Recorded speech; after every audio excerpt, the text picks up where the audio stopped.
Hi, welcome to the PoxNora Preview Podcast number 2. Today we are going to bring you another exciting preview from the upcoming Maljaran Frontier expansion releasing soon. We're here again with Corpse, lead designer for PoxNora. Alright, we've seen something in the loading tips regarding the Tortuns. Tell us a little more about them.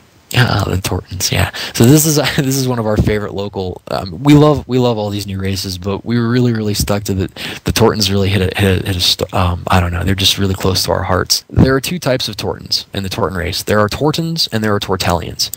Now the Tortuns are more human sized. They tend to be about 5-6 feet tall. They're really thick and stocky. They're also extremely slow. That's part of their drawback. They're really tough. I think on average they have about 3 defense, but their speed is around 5. They're really slow. They're a KFFS split. They work with Fargalar Swamp and Kathir Forest. They will work. They're dual factions. They're the naval race of Pox. The Tortellians themselves, which aren't the Tortuns, Tortellians are these gigantic, and by gigantic I mean they're just massive. They're basically what the Tortuns ride around on. They're these giant tortoises. They're really huge. What the Tortuns have done is they've fastened tons of cannons onto these things. See, the Tortuns actually love 2 things more than anything, and that's gold and gunpowder. So they're extremely greedy. You can kind of think of them sort of like pirates almost. They're not really bad guy pirates, but they tend to be a little bit mercenaries. Where they fit in on the story is the Laos are, under siege, and the Laos are extremely rich. I mentioned that they were rich. Well, that suits the Tortuns really well because, wouldn't you know it, the Tortuns are for hire. So they kind of form this, they're allied, they're a protectorate faction. But, they're kind of the anti-hero. They're not exactly the most upright guys. They kind of look out for themselves.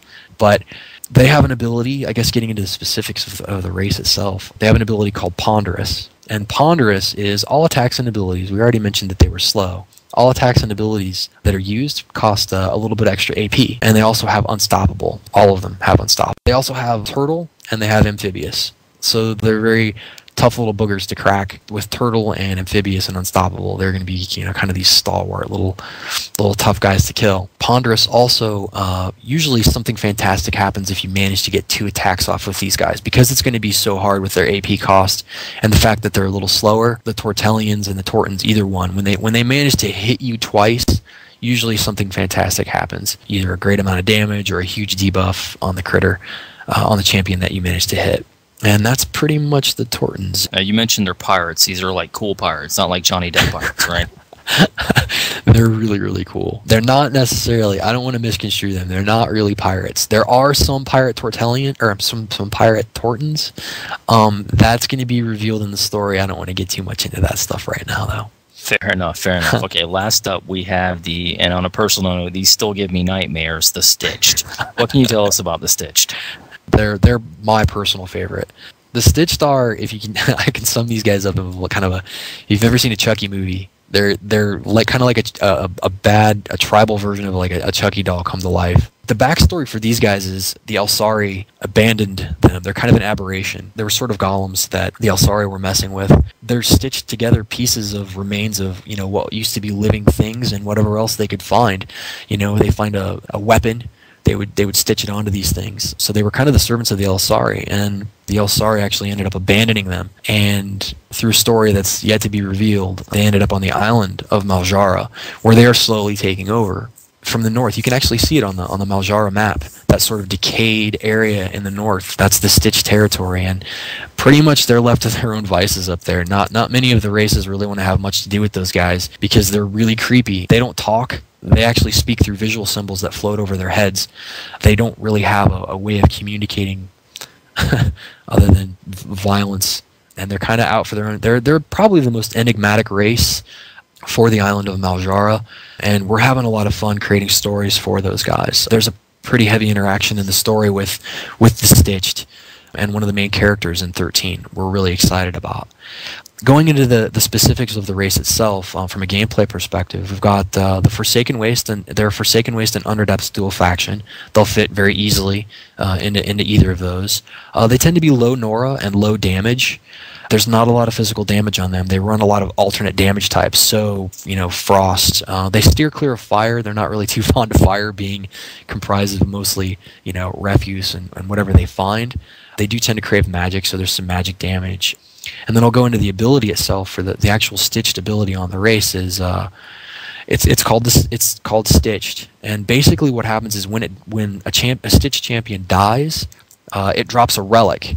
And that they don't actually drop Nora globes when they die. The Stitched relic contains the Nora globe for that unit, and then that relic can actually be reanimated into another Stitched. But when you destroy the relic, that relic will actually drop a 10 Nora globe. That's a pretty cool concept. They're like these guys that slowly march forward, and you need to deal with them in that way. I'm sorry. Did you say they use trash? They use pretty much whatever they find. So if they kill a dwarf and they hack his arm off, well, that arm, you might see that dwarf's arm on a Stitched at some point in time. They use barbed wire, they'll use weapons, there's tiki masks. They all tend to wear masks of some sort. They're actually really visually impressive and fun.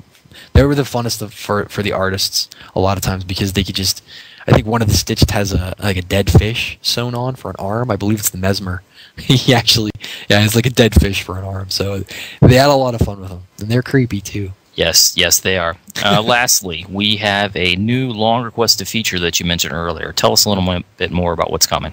Okay. So I don't actually know if I mentioned this or not, but we've got disconnect protection coming in for 13. Basically, you're playing a game, your brother pulls the network cord on you or whatever, and you scream at him, but you'll be able to reconnect your game and continue to play. So I know a couple of players have really been wanting this for a really, really long time.